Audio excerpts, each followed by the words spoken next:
খবর 24 সাথে আপনাকে স্বাগত। নতুন নতুন খবর জানার জন্য আমাদের চ্যানেলে চোখ রাখুন। খবর 24 সাথে আপনাদের স্বাগত। দর্শক, পাহেলগামে জঙ্গি হামলার পর থেকে নিয়মিত সংঘর্ষ বিরতি চুক্তি লঙ্ঘন করে চলেছে পাকিস্তানি সেনা। কোনো প্ররোচনা ছাড়াই সীমান্তে গুলি চালাচ্ছে তারা। ভারতীয় জওয়ানরাও পাকিস্তানকে মুখের মতো জবাব দিয়ে চলেছেন। গত 22 এপ্রিল পাহেলগামের বৈশরণে পর্যটকদের ওপর হামলা চালায় জঙ্গিরা।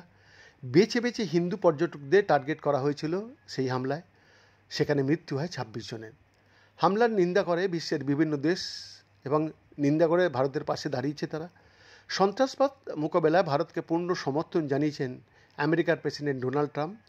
পাহেলগামে জঙ্গি হামলার পর বিশ্বমঞ্চে কোণঠাসা হয়ে পড়েছে পাকিস্তান। সিন্ধু জল চুক্তি স্থগিত সহ তাদের বিরুদ্ধে একাধিক কড়া পদক্ষেপ করেছে ভারত।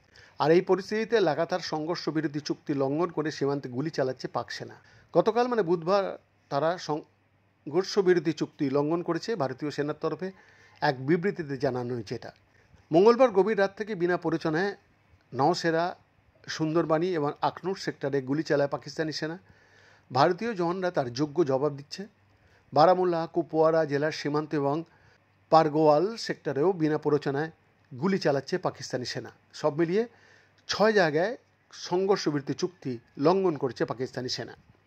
বৈদ্যনাথ দাসের রিপোর্ট, খবর 24/7।